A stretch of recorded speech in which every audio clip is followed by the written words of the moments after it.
Lotus reality and agro farming వారు premium farm land projects మన పొలం ఫేజ్ 1, 2 మరియు 3 కంప్లీట్ చేసుకొని మన పొలం phase 4 Wasar village at Narayana Khed లో ఆగస్టు 15 ఇండిపెండెన్స్ డే రోజు గ్రాండ్ లాంచ్ చేయడం జరుగుతోంది. లాంచింగ్ మరియు ఇండిపెండెన్స్ డే సందర్భంగా 5 గుంటాస్ ల్యాండ్ అవుట్ రేట్ లో బుక్ చేసుకున్న వారికి 1,50,000 రూపాయల డిస్కౌంట్ తో పాటు 2 గ్రాముల గోల్డ్ ఫ్రీగా ఇస్తున్నారు. పూర్తి వివరాలకు సంప్రదించండి.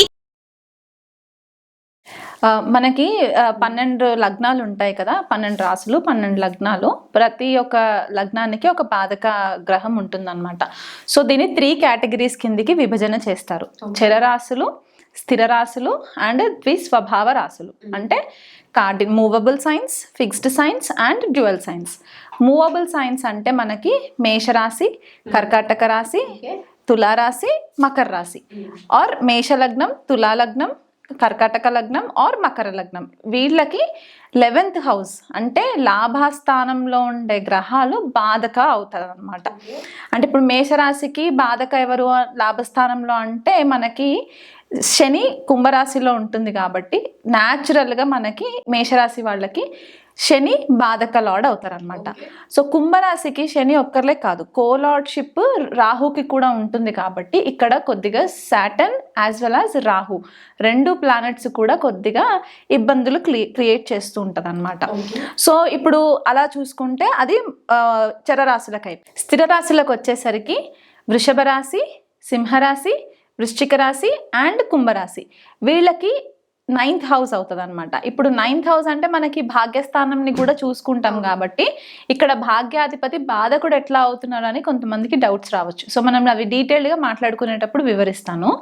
అండ్ ద్విస్వభావ రాశులు అంటే డ్యూయల్ సైన్స్ అనమాట. అంటే మిథున్ రాశి, కన్యా రాశి, ధనుసు రాశి అండ్ మీనరాశి. వీళ్ళకి 7వ స్థానము బాధక స్థానం అవుతుంది. అంటే ఇక్కడ 7వ స్థానం అంటే మనం దేని గురించి మాట్లాడుకుంటాము? పార్ట్నర్షిప్స్, రిలేషన్షిప్స్లో భార్య కానీ భర్త కానీ ఇలాంటి ప్లేస్మెంట్ కాబట్టి వీళ్ళకి అలాంటి భావానికి సంబంధించి అలాంటి పర్సన్స్తో సంబంధించి వీళ్ళకి కొద్దిగా బాధ ఆర్ ఆబ్స్టికల్స్ వస్తాయి.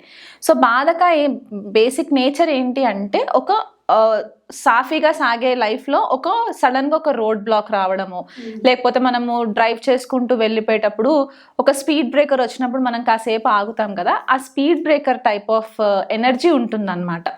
సో ఇది మనకి దీని ఎఫెక్ట్స్ ఎప్పుడు కనిపిస్తాయి అంటే దశ అంతర్దశలు వచ్చినప్పుడు, లేదా గోచారంలో కొన్నిసార్లు ఆ పర్టిక్యులర్ గ్రహాలు ఫేవరబుల్గా లేనప్పుడు అప్పుడు మనకి దీని ఎఫెక్ట్స్ కనబడుతూ ఉంటాయి అన్నమాట. సో మనం ఇప్పుడు ఏం చేద్దామంటే ఒక్కొక్క లగ్నానికి ఈ బాధక ఎలాంటి రిజల్ట్ ఇస్తుంది, ఏ హౌస్లో ఉంటే ఎట్లాంటి రిజల్ట్ ఇస్తుందో మనం తెలుసుకుందాం. మీనరాశి వాళ్ళకి బాధక గ్రహ వచ్చేసి బుధుడు అవుతాడనమాట. ఒకవేళ బుధుడు 7వ స్థానంలో సప్తమాధిపతి అయ్యి బాధకాధిపతి కూడా బుధుడే అవుతాడు. సో ఈ బుధుడు లగ్నంలో ఉంటే, మీనరాశిలో లగ్నంలోనే పడితే బుధుడు అక్కడ నీచపడతాడు అనమాట. సో బేసికలీ ఇక్కడ ఏమవుతుందంటే వీళ్ళ మైండ్ సెట్ అంతా కూడా బుద్ధి సరైన సమయంలో పనిచేయదు. ఎందుకంటే కంప్లీట్గా బుధుడికి పవర్లెస్ అయిపోయాడు కాబట్టి ఇమోషన్స్ మీద డెసిషన్స్ తీసుకోవడం, లాజికల్ మైండ్ సెట్ ఉండదు, ఏది లాజికల్గా క్వశ్చన్ చేయకపోవడము, అండ్ పర్సనాలిటీ కూడా కొద్దిగా ఏంటంటే వేవరింగ్ మైండ్లో ఉండడము. స్వతహాగా మీనరాశి వాళ్ళు కొద్దిగా డ్రీమీ ల్యాండ్లో ఉంటారు కాబట్టి ఈ బుధుడు అక్కడికి చేరేసరికి ఏంటంటే అస్సలు బుద్ధి వాడరనమాట. బేసికల్గా దానివల్ల చాలా ఇబ్బంది పాలవుతుంటారు. అంటే ఫిజికల్ అపియరెన్స్కి, ఇంటెలిజెన్స్కి, బిహేవియర్ ప్యాటర్న్స్కి వచ్చేసరికి ఏంటంటే చాలా నవ్వుల పాలు అయ్యే సిచ్యువేషన్స్, వాళ్ళ యొక్క మైండ్ సెట్ వల్ల చిన్నపిల్లలు తీసుకునే డెసిషన్స్ లాగా ఆలోచించి ప్రాపర్గా విశ్లేషణ చేయకుండా డెసిషన్స్ తీసుకొని దానివల్ల ఇబ్బంది పాలవ్వడము ఇలాంటివి జరుగుతూ ఉంటాయి. ఇదే బుధుడు 2వ స్థానంలో ఉంటే, అంటే మేషరాశిలో ఉంటే ఫైనాన్షియల్గా వీళ్ళు కొద్దిగా బాగానే ఉంటారు, ఫైనాన్షియల్ మ్యాటర్స్లో కొద్దిగా కేర్ఫుల్గానే ఉంటారు. కానీ మాట అంటే ఇక్కడ కూడా ఎట్లా అయిపోతుందంటే వాళ్ళకి ఫర్ ఎగ్జాంపుల్ ఎలా ఎక్స్ప్లెయిన్ చేయొచ్చు అంటే ఈ ఇమ్మెచ్యూర్ టాక్ చాలా హార్ష్గా వచ్చేస్తుంది అనమాట. అంటే అసలు వీళ్ళ ముందు నేను ఈ మాట మాట్లాడచ్చా లేదా అనే ఒక విచక్షణ లేకుండా వాళ్ళు మాట అనేయడము, దానివల్ల వీళ్ళు కొద్దిగా డిస్టర్బెన్స్ అవ్వడము అండ్ ఎదుటి వాళ్ళకి మళ్ళీ హేళన అయిపోవడము, పలానా వాళ్ళ స్పీచ్ అలా ఉంది అని చెప్పేసి వీళ్ళని హేళన చేయడము, ఇట్లాంటివి కొంచెంగా మనకి కనిపిస్తూ ఉంటుంది. అండ్ బ్యాక్గ్రౌండ్లో కుజుడి ఎనర్జీ ఉంటుంది, మేషరాశి కాబట్టి కుజుడు ఎనర్జీ, ఆ కుజుడు ఎనర్జీ కొద్దిగా ఈ బుధుడు ఎనర్జీ రెండు మిక్స్ అయినప్పుడు ఏమవుతుందంటే ఎలక్ట్రిఫైయింగ్ స్పీచ్ వచ్చేస్తుంది అనమాట. అండ్ ఫ్రీక్వెంట్గా వీళ్ళ ఇంట్లో ఎలక్ట్రిక్ రిలేటెడ్ ఇష్యూస్ కూడా ఎక్కువ వస్తూ ఉంటాయి. ఓకే, సడన్గా షార్ట్ సర్క్యూట్స్ అవ్వడము ఇలాంటివి. అండ్ వీళ్ళ మాట కూడా కొద్దిగా short tempered, short circuit nature లాంటి మాటలే ఉంటాయి అన్నమాట. సో అదొకటి చూసుకోవాలి. ఫ్యామిలీ పరంగా బాగానే ఉంటుంది, ఇబ్బంది ఏం లేదు. మోస్ట్లీ వచ్చేది కమ్యూనికేషన్ వల్ల వీళ్ళు బాధపడుతూ ఉంటారు అనమాట. అండ్ థర్డ్ హౌస్కి వచ్చేసరికి ఏంటంటే బాధకాధిపతి థర్డ్ హౌస్లో అంటే తృతీయ స్థానంలో వృషభ రాశిలో ఉన్నప్పుడు ఏంటంటే యంగర్ సిబ్లింగ్స్తో కొద్దిగా ఇబ్బందులు పాలవ్వడము and at the same time younger siblings తోటి గాసిప్స్ ఎక్కువ చేయడము, ఆ గాసిప్స్ పెద్ద స్థాయిలోకి దారితీసి వీళ్ళని బాధకి గురి చేయడం. అంటే కొన్ని సీక్రెట్స్ వీళ్ళ దగ్గర పెట్టుకోలేక వీళ్ళకంటే వీళ్ళ చిన్న వాళ్ళతోటి సిస్టర్తో కానీ బ్రదర్తో కానీ డిస్కస్ చేసినప్పుడు ఏమవుతుందంటే అది తెలియకుండా వేరే రకంగా బయటికి లీక్ అయిపోయి వీళ్ళు ఇబ్బంది పాలవ్వడము, దోషిగా నిలబడము, ఇట్లాంటివి జరిగే ఛాన్సెస్ ఉంటాయి. బాధకాధిపతి బుధుడు మీన లగ్నం వాళ్ళకి చతుర్థ స్థానంలో అంటే మిథున రాశిలో ఉంటే ఇక్కడ ప్రాబ్లం ఏమవుతుందంటే తల్లితో కొద్దిగా ఇబ్బందులు పాలవ్వడము, తల్లి వల్ల రిలేషన్షిప్స్లో ప్రాబ్లమ్స్ రావడము, లేకపోతే తల్లి వీళ్ళ మ్యారేజ్ అయిన తర్వాత తల్లి బాధపడము, ఇలాంటి సిచ్యువేషన్స్ జరిగే ఛాన్సెస్ ఉంటాయి. ఇంటి వాతావరణానికి సంబంధించి చాలా బాధాకరమైన సిచ్యువేషన్స్ రావడము, అనుకోకుండా వీళ్ళు ఆఫీస్ నుంచి రిటర్న్ ఇంటికి వచ్చిన తర్వాత ఇంట్లో మెంటల్ పీస్ లేకపోవడము, దీనివల్ల కొద్దిగా ఇబ్బందులు పాలయ్యి వాళ్ళు ఎక్కువ మట్టుకు బయట టైం స్పెండ్ చేయడానికి ఇష్టపడము. అంటే హోమ్ ఎన్వైరన్మెంట్ వీళ్ళకి బాధ అయిపోతుంది అనమాట. అండ్ తల్లి బాధ క్రియేట్ చేస్తుండొచ్చు కొన్ని కేసెస్లో, కొన్ని బాధ కూడా ఫేస్ చేస్తుండొచ్చు. ఇలాంటి సిచ్యువేషన్స్ ఉండే పాసిబిలిటీస్ ఉంటాయి.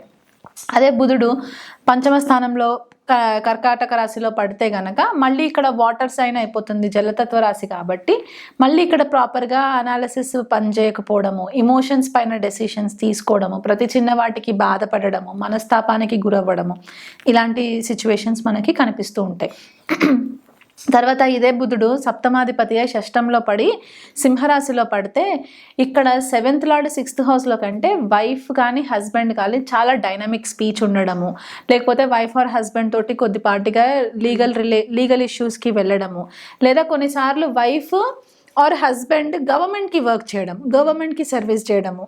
అండ్ బాధకాధిపతి బుధుడు సప్తమ స్థానం నుంచి షష్ఠ స్థానంలో సింహరాశిలో ఉంటే ఇంకొక కాంబినేషన్ ఏంటంటే ఇక్కడ వైఫ్ కానీ హస్బెండ్ కానీ గవర్నమెంట్కి వర్క్ చేయడము, లేకపోతే నాన్ ప్రాఫిట్ ఆర్గనైజేషన్స్లో వర్క్ చేయడము, ఎన్జిఓస్కి వర్క్ చేయడము, ఇట్లాంటి సిచ్యువేషన్స్లో ఉన్నప్పుడు అక్కడ కొద్దిపాటిగా బాధ క్రియేట్ అయ్యే పాసిబిలిటీస్ ఉంటాయి అన్నమాట. అంటే కొన్నిసార్లు ఏంటంటే వైఫ్ అండ్ హస్బెండ్కి కొద్దిగా separative tendencies, not because of the legal issues or anything, but ఒక ట్రావెల్ పర్పస్లో వర్క్ పర్పస్లోనో వెళ్ళడానికి ఇబ్బంది క్రియేట్ అవ్వడం.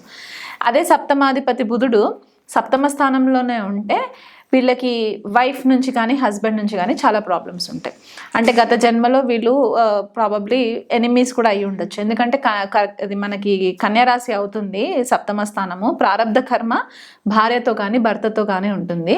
And at the same time ఇదే ఇంటెన్సిటీతో ఉన్న ప్రాబ్లమ్స్ వీళ్ళు ఒకవేళ పార్ట్నర్షిప్స్లోకి వెళ్తే కనుక పార్ట్నర్స్తో కూడా వీళ్ళకి ఇబ్బందులు వచ్చే ఛాన్సెస్ ఉంటాయి, బిజినెస్ పార్ట్నర్స్తో. సో టెక్నికలీ మీన లగ్నం వాళ్ళకి చెప్పేది ఏంటంటే పార్ట్నర్షిప్ బిజినెస్లోకి వెళ్ళకండి. ఇదొకటి. బుధుడు ఎంత వెల్ ప్లేస్డ్ ఉన్నా కూడా హారోస్కోప్లో అడ్వైస్ ఏంటంటే పార్ట్నర్షిప్ బిజినెస్ చేయకండి, వద్దు, అది వర్కౌట్ అవ్వదు. అండ్ ఇదే సప్తమాధిపతి అష్టమ స్థానంలో ఉండి మనకి తులారాశిలో ఉంటే ఇక్కడ కొద్దిపాటిగా ఏమవుతుందంటే ఏదన్నా సీక్రెట్ రిలేషన్షిప్స్ ఉండే ఛాన్సెస్ ఉంటాయి. అందరికీ ఉంటుందా అంటే అందరికీ ఉండక్కర్లేదు. కొంతమందికి ఇంకా బుధుడు బాగా పాడైపోయి వేరే గ్రహాలతో కలిసి ఉండే ఛాన్సెస్ ఉంటాయి. అండ్ మనకి హిప్స్ అట్లాంటి ఏరియాస్లో మనకి కొద్దిగా లోవర్ బ్యాక్ హిప్స్ ఏరియాకి సంబంధించి హెల్త్ ఇష్యూస్ రావడం కొద్దిగా కనిపిస్తూ ఉంటుంది. అండ్ ఇంకొకటి ఇన్హెరిటెన్స్కి సంబంధించి కొద్దిగా ప్రాబ్లమ్స్ వస్తాయి. ట్యాక్స్ ఫైలింగ్స్ ఎథోస్ అని చెప్పేసి అనుకున్నాం కదా, అదొకటి. అండ్ రిలేషన్షిప్స్లో ఎందుకు రిలేషన్షిప్స్ స్పెసిఫిక్గా అంటే నార్మల్గా తులారాశి మనకి రిలేషన్షిప్ సైన్ అవుతుంది కాబట్టి అక్కడ కొద్దిగా సడన్గా ఇష్యూస్ జరగడము. And while driving also sudden accidents ఏమన్నా ట్రిగర్ అయ్యే ఛాన్సెస్ ఉంటాయి. ఎందుకంటే బుధుడు మనకి ట్రాన్స్పోర్ట్ అండ్ ట్రావెల్ దీనికి కూడా మనకి కారకుడు బుధుడు అవుతాడు కాబట్టి ఈ ఇష్యూస్ మనకి కనిపించే ఛాన్సెస్ ఉంటాయి. ఇదే బుధుడు సప్తమాధిపతి అయి భాగ్యస్థానంలో ఉంటే కనుక మ్యారేజ్ తర్వాత వీళ్ళు ఫ్లరిష్ అవ్వడము ఒక కాంబినేషన్. కానీ at the same time wife కానీ హస్బెండ్ కానీ కొద్దిగా సెపరేషన్. ఎందువల్ల సెపరేషన్ అంటే మళ్ళీ again foreign travel, 9th house, far distance travels ఉంటాయి. ఇది జరిగే ఛాన్సెస్. అండ్ వీళ్ళ లైఫ్లో వచ్చే గురువుల వల్ల వీళ్ళు కొద్దిపాటిగా ఇబ్బంది పాలవ్వడము. ఎందుకంటే వీళ్ళు గురువుని ఎంచుకోవడంలో కూడా కొద్దిపాటిగా వీళ్ళ బ్రెయిన్ పనిచేయదనమాట, బుద్ధి లోపిస్తూ ఉంటుంది. సో దానివల్ల కూడా వీళ్ళు బాధపడడము ఇలాంటివి జరుగుతాయి. ఇదే బుధుడు సప్తమాధిపతి అయి పాదకాధిపతి అయి దశమ స్థానంలో ఉంటే కెరియర్లో ప్రాబ్లమ్స్. మళ్ళీ కెరియర్లో ఎందువల్ల ప్రాబ్లమ్స్ అంటే ఇక్కడ ధనుసు రాశి అవుతుంది కాబట్టి ఈ ధనుసు రాశి సిచ్యువేషన్స్ ఎట్లా ఉంటాయంటే వీళ్ళు చాలా జ్ఞానం పంచడానికి అని చెప్పేసి, నాలెడ్జ్ షేర్ చేయడానికి అని చెప్పేసి అన్ఇన్వైటెడ్ నాలెడ్జ్ కూడా వీళ్ళు షేర్ చేస్తూ ఉంటారు. అంటే అడగకపోయినా కూడా నాలెడ్జ్ షేర్ చేయడం వల్ల వీళ్ళు బాధపడడము, ఎదుటి వాళ్ళు వీళ్ళని హేళన చేసి మాట్లాడడము ఆఫీస్ ఎన్వైరన్మెంట్లో ఇట్లాంటివి జరిగే ఛాన్సెస్ ఉంటాయి. మేనేజర్స్ నుంచి కూడా కొద్దిపాటిగా డిస్టర్బెన్సెస్ వచ్చే ఛాన్సెస్ ఉంటుంటాయి అన్నమాట. ఇదే సప్తమాధిపతి లాభస్థానంలో ఉంటే అంటే మనకి మకర రాశిలో పడితే గనక ఇక్కడ ఏమవుతుందంటే ఎల్డర్ సిబ్లింగ్స్ తోటి బాధ క్రియేట్ అవ్వడము, నెట్వర్క్ సర్కిల్ తోటి ప్రాబ్లమ్స్ క్రియేట్ అవ్వడము. బుధుడు మళ్ళీ అక్కడ మెటీరియలిస్టిక్ అయిపోతాడు, చాలా క్యాలిక్యులేటివ్ అయిపోతాడు. క్యాలిక్యులేటెడ్ రిస్క్ తీసుకుంటున్నా అని అనుకొని కొన్నిసార్లు తప్పటడుగులు వేసేసి బిజినెస్ ఏదైనా చేస్తున్నా, ఫైనాన్షియల్ ట్రాన్సాక్షన్స్ చేస్తున్నా అక్కడ కూడా కొద్దిపాటిగా ఇబ్బందులు పాలవ్వడము. అండ్ 11th house బాగా మనకి డిజైర్స్, కోరికలు ఎక్కువ ఉంటాయి కాబట్టి ఒక కోరిక తర్వాత ఇంకొక కోరిక, అది కాన్స్టెంట్గా ర్యాపిడ్గా పెరుగుతూనే ఉంటాయి కాబట్టి దానివల్ల కూడా అనుకున్న టైంకి వాళ్ళకి రిజల్ట్ రాకపోతే దానివల్ల కూడా బాధపడే ఛాన్సెస్ ఉంటాయి కాబట్టి ఇది ఒక కాంబినేషన్ మనం చూసుకోవచ్చు. అండ్ సప్తమాధిపతి బాధకాధిపతి వ్యయస్థానంలో కుంభరాశిలో ఉంటే ఏంటంటే వీలైనంత మట్టుకు వీళ్ళు చాలా ఐసోలేషన్ ప్రిఫర్ చేయడము, ఫారెన్ కంట్రీస్ లేకపోతే స్పిరిచువల్ ప్లేసెస్కి వెళ్ళిపోవడము, ఫ్యామిలీ తోటి వైఫ్ తోటి సరిగ్గా ఉండకపోవడము, లేదా ఫర్ ఎగ్జాంపుల్ వైఫ్ కానీ హస్బెండ్ కానీ వీళ్ళ నుంచి ఇమోషనల్ డిస్కనెక్ట్లోకి వెళ్ళిపోయి ఐసోలేషన్ ప్రిఫర్ చేయడము, దీనివల్ల వీళ్ళు బాధపడడము ఇలాంటివి జరుగుతూ ఉంటాయి అన్నమాట. సో బేసికల్గా చెప్పేది ఏంటి అంటే బాధకాధిపతి ఎక్కడ ఉన్నా ఎస్పెషలీ ఈ కాంబినేషన్స్ చెప్పిన తర్వాత ఈ కాంబినేషన్స్లో రాహు కేతు శనితో కలిసి ఉండి ఇంకెక్కువ తీవ్రమైన అంటే 6th house 8th house 12th houseలో కనుక ఉంటే కనుక దీని ఇంటెన్సిటీ ఇంకెక్కువ ఉంటుందన్నమాట బేసికలీ. అండ్ బుధుడు వక్రి అయినప్పుడు కూడా కొద్దిగా ప్రాబ్లమ్స్ ఇస్తూ ఉంటాడు, బుధుడు కంబస్ట్ అయినప్పుడు కూడా కొద్దిగా ప్రాబ్లమ్స్ ఇస్తుంటాడు, కమ్యూనికేషన్లో ప్రాబ్లమ్స్ ఇస్తుంటాడు. బుధుడు రెట్రో అయ్యి మీన లగ్నానికి రెట్రో అయితే 7th lord అవుతాడు కాబట్టి మ్యారిటల్ లైఫ్లో ప్రాబ్లమ్స్ ఫ్రీక్వెంట్గా వస్తూ ఉంటాయి అన్నమాట. కొన్నిసార్లు 2 marriages జరిగే ఛాన్సెస్ కూడా ఉంటూ ఉంటాయి కాబట్టి ఇది ఇండివిజువల్గా మనము ఇంకా డెప్త్లో చూడాలి అంటే ఇండివిజువల్ హారోస్కోప్స్ చూసుకోవాలి.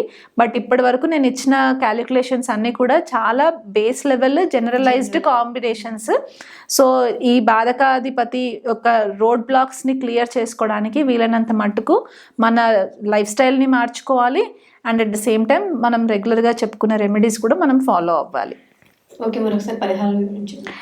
బుధుడికి మనకి పరిహారాలు ఏంటంటే విష్ణుకి మనము ఎక్కువ చేసుకోవాలి, విష్ణు సహస్రనామం చేసుకోవడము, బుధవారం రోజు గణపతి ఆరాధన చేసుకోవడము, వీలైనంత మట్టుకు మేనమామ కారకుడు బుధుడు అని చెప్పుకుంటూ ఉంటాం కాబట్టి అంకుల్స్, ఇరువైపుల అంకుల్స్, మదర్ సైడ్ అవ్వచ్చు ఫాదర్ సైడ్ అవ్వచ్చు, అంకుల్స్ తోటి కొద్దిగా కేర్ఫుల్గా ఉండడము, వాళ్ళకి ఏ రకమైన సపోర్ట్ కావాలన్నా కూడా ఆ సపోర్ట్ మనము ఇస్తూ ఉండడము ఇలాంటివి చేసుకోవచ్చు. గాసిప్స్ చేయకూడదు. జస్ట్ లైక్ నేను మిగతా జెమినైకి చెప్పాను, మిథున్ రాశికి చెప్పాను, కన్యా రాశి వాళ్ళకి చెప్పాను కదా, ఇక్కడ కూడా అదే చెప్తుంది ఏంటంటే గాసిప్స్ చేయకూడదు, వీలైనంత మట్టుకు ఇన్ఫర్మేషన్ని ట్రాన్స్పరెంట్గా పెట్టడానికి ట్రై చేయండి. ఇంకొకటి ఏంటంటే ఎవరైనా రిలేషన్షిప్స్లో ఇష్యూస్ ఉన్నప్పుడు వాళ్ళ గురించి గాసిప్స్ చేయకండి, దానివల్ల వాళ్ళ రిలేషన్షిప్ పాడవుతే మీకు ఇక్కడ మెర్క్యూరీ పాడైపోతుంది, బుధుడు పాడైపోతుంది. కాపీరైట్ ఇష్యూస్, కొంతమంది వేరే వాళ్ళ ఒరిజినల్ కంటెంట్ని మిస్లీడ్ చేస్తూ ఉంటారు, కాపీ చేస్తూ ఉంటారు, బుధుడు పాడైపోతాడు అనమాట. సో ఇలాంటి కాంబినేషన్స్ ఉన్నప్పుడు కొద్దిగా ఈ చిన్న చిన్న పరిహారాలు చేసుకోవాలి. విష్ణుమూర్తికి మాత్రం ఎక్కువ ప్రేయర్స్ చేసుకోవాలి.